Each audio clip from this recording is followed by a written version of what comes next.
Hello everyone, welcome to student India. I am Yashwani Chauhan और आज हम क्लास 10 साइंस चैप्टर 4 जिसका नाम है कार्बन एंड इट्स कंपाउंड पढ़ेंगे। तो आज हमने इस चैप्टर की शुरुआत की है और इसमें सबसे पहले हम पढ़ेंगे कि कार्बन क्या होता है, क्योंकि चैप्टर को शुरू करने से पहले उसका मतलब जानना है। तो कार्बन एंड इट्स कंपाउंड, पहले हम कार्बन पढ़ेंगे फिर उसके कंपाउंड, फिर जो इसके अंदर आता है वो सब पढ़ेंगे। ठीक है, सबसे पहले हमें क्या पढ़ना है कि कार्बन क्या होता है। तो देखते हैं भाई क्या है कार्बन। तो कार्बन का एटॉमिक नंबर क्या होता है? कार्बन का एटॉमिक नंबर कितना होता है? 6 होता है। अब आपको एटॉमिक नंबर तो पता ही होगा, मुझे बताने की ज़रूरत नहीं है कि एटॉमिक नंबर क्या होता है कार्बन का। और कार्बन के अंदर 6 प्रोटॉन्स होते हैं, जिसके अंदर 6 प्रोटॉन्स होंगे और 6 इलेक्ट्रॉन होंगे। जितने प्रोटॉन, जिस भी एलिमेंट के अंदर जितने प्रोटॉन होंगे उतने ही इलेक्ट्रॉन होंगे, ये पता है आपको। तो अगर 6 प्रोटॉन हुए तो 6 इलेक्ट्रॉन हुए। और जो हमारा कार्बन है उसके 6 न्यूट्रॉन होते हैं। क्या होते हैं? 6 ही न्यूट्रॉन होते हैं। 6 प्रोटॉन हुए, 6 इलेक्ट्रॉन हुए एंड 6 न्यूट्रॉन हो गए। इट मीन्स हमारा जो मास होगा, क्या होगा? मास होगा वो 12 होगा, क्योंकि 6 प्रोटॉन प्लस 6 न्यूट्रॉन कितना होगा? 12 होगा ना। हमारा मास जो होगा, इसका वेट होगा कार्बन का, वो 12 हो जाएगा। इलेक्ट्रॉनिक कॉन्फ़िगरेशन कितना होगा? 2,4। आपको पता होगा कैसे आता है कि हमें इलेक्ट्रॉनिक कॉन्फ़िगरेशन कैसे निकालते हैं। देखो मैंने यहाँ लिख रखा है, जैसे मेरे पास कोई कार्बन है, इट मीन्स ये कार्बन है और ये कार्बन है। तो इसमें हमें सबसे पहले हमारी के शेल होती है जिसके अंदर हमें 2 इलेक्ट्रॉन भरने हैं। तो हमने 2 इलेक्ट्रॉन भर दिए। अब कितने बचे? हमारे पास 6 थे। कितने थे? 6 थे। 6 में से 2 माइनस किए, 4 बचे। अब ये जो नेक्स्ट सेल होगी के एल के अंदर हम 4 भर देंगे। 1 2 3 4 के एल एम एन ऐसे करके शेल्स होती है। ठीक है, तो उनमें देखा जाता है। अब इसके अंदर हमें, हमारे इसके अंदर तो कंप्लीट है 2, पर हमें क्या एल शेल के अंदर कितने चाहिए थे? 8, बट हमारे पास 4 ही हैं। अब हम आगे देखेंगे कि ये क्या करेगा, कार्बन कैसे अपने ऑक्टेट कंप्लीट करेगा। ठीक है, सो इलेक्ट्रॉनिक कॉन्फ़िगरेशन 2,4 हो गया। Hence valency is 4।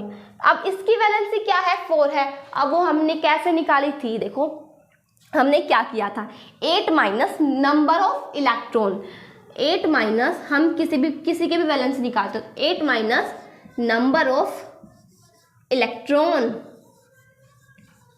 कहाँ पर? आउटर मोस्ट शेल में। अब जैसे कि 8 हमारे पास तो है ही, अब 8 है ना, अगर हमें सेकंड निकालनी है तो हमें देखना पड़ेगा पहले कि कौन सी शेल है। माइनस नंबर ऑफ इलेक्ट्रॉन कितना है? 4 है। तो कितना आया? 4 आया।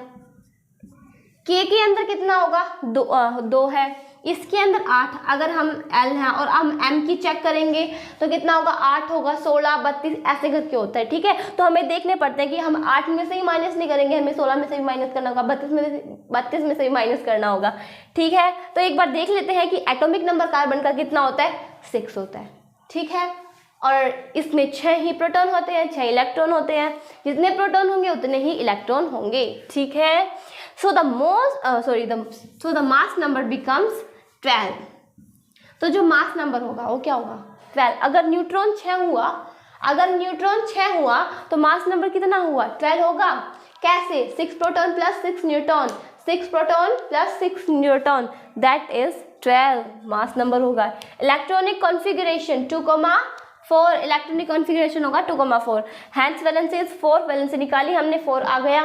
तो इस कारण ये एक टेट्रावैलेंट है। क्या है? टेट्रावैलेंट। अगर क्या इसके अंदर वैलेंसी कितनी है? 4 है, इसीलिए टेट्रावैलेंट। अगर एक वैलेंसी होती तो उसे हम मोनोवैलेंट कहते, 2 वैलेंसी होती तो उसे डायावैलेंट कहते, 3 होती तो ट्राइवैलेंट कहते, और 4 है तो टेट्रावैलेंट है। ठीक है, क्या है? टेट्रावैलेंट। तो भैया अब हमने पढ़ लिया कार्बन की जो भी बायोग्राफी थी, ऑटोबायोग्राफी जो भी होता है वो हमने पढ़ लिया इसका। ठीक है, इसका इंट्रोडक्शन हमने कंप्लीट कर दिया है। अब हम क्या करेंगे कि कार्बन हम क्यों पढ़ रहे हैं?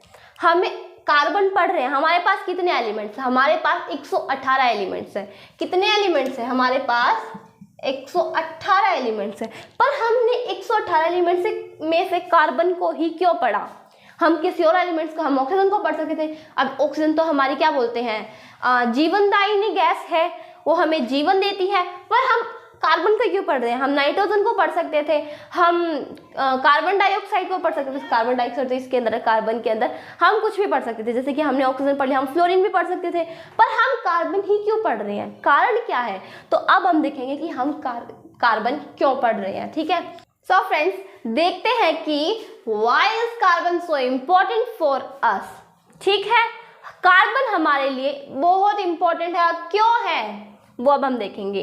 It is the main element present in all living organism. ये एक ऐसा एलिमेंट है जो हमारे अंदर पाया जाता है। क्या हमारे अंदर पाया जाता है? हमारे कपड़ों में मिलता है, प्लास्टिक में मिलता है, मतलब हर चीज में, यहाँ वहाँ हर जगह कार्बन मिलता है।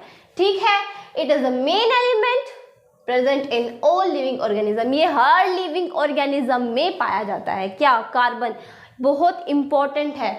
Most of the fuels are made up of carbon which are used by us।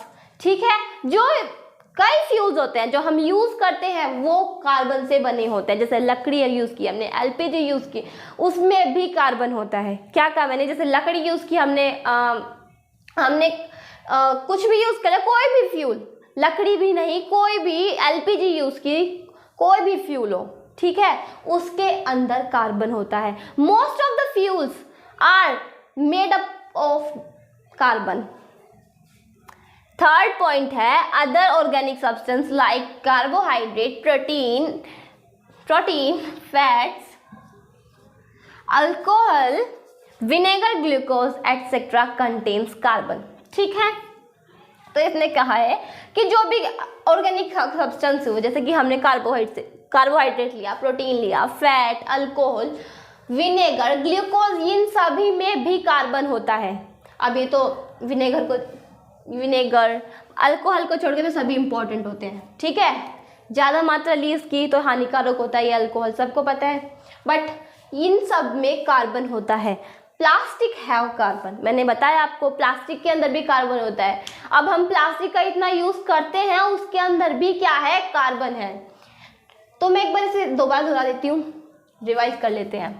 It is the main element present in all living organism. Carbon हमारे अंदर पाया जाता है, ये एक मेन एलिमेंट है जो हर किसी लिविंग ऑर्गेनिज्म में मिलता है।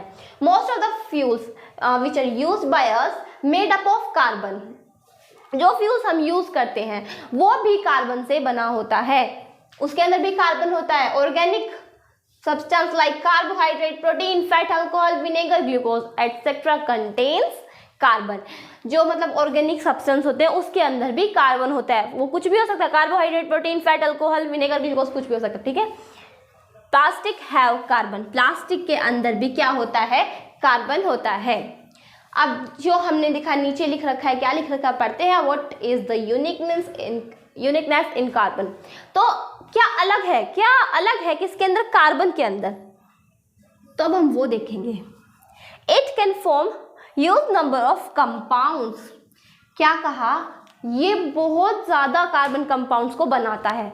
अबाउट 3 लाख, मतलब 3 लाख से भी ज़्यादा कंपाउंड्स हैं कार्बन के। आप देख सकते हो 3 लाख से ज़्यादा कंपाउंड्स कार्बन के कितने, फिर तो कितना ही यूनिक होगा ये। Number of all carbon compounds is greater than all non carbon compound. हमारे पास कितने ही एलिमेंट्स हैं या फिर कितने ही कंपाउंड है जिसके अंदर कार्बन है, जिसके अंदर कार्बन नहीं है, कि जिसके अंदर कार्बन है और जिसके अंदर कार्बन नहीं है, इन्हें अलग अलग कर लेंगे एक बार हम। तो हम देखेंगे कि जिसके अंदर कार्बन नहीं है और जिसके अंदर कार्बन है जिसके अंदर, उसकी संख्या ज़्यादा है। क्या है? उसकी संख्या ज़्यादा है किससे? जिसमें कार्बन नहीं है, जिस कंपाउंड में कार्बन नहीं है। किसकी संख्या ज़्यादा है? जिस कंपाउंड में कार्बन है। ठीक है, यही कह रहा है, number of all carbon compound is greater than all non carbon compound. समझ गए क्यों हमारे लिए कार्बन एक यूनिक है?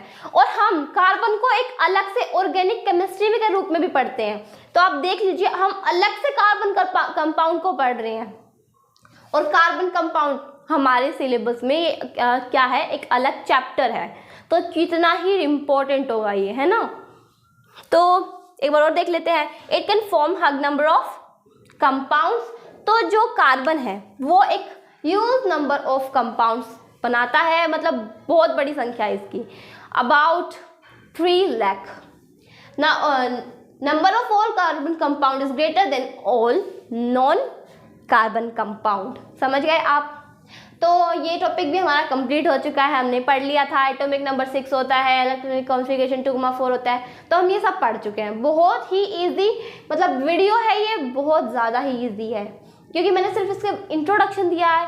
तो अब अगली वीडियो में देखेंगे कि ये जो यूनिक है कार्बन वो क्यों है, किस वजह से, क्या कारण, क्या रीज़न रहा है इसके यूनिक होने का। तो अगली वीडियो में हम वो देखेंगे। तो मेरी वीडियो भी कंप्लीट हो चुकी है। अगर आपको मेरी वीडियो अच्छी लगी हो तो इसे लाइक करना, सब्सक्राइब करना एंड शेयर करना। Thanks for watching my video. तब तक के लिए जय हिंद, जय भारत।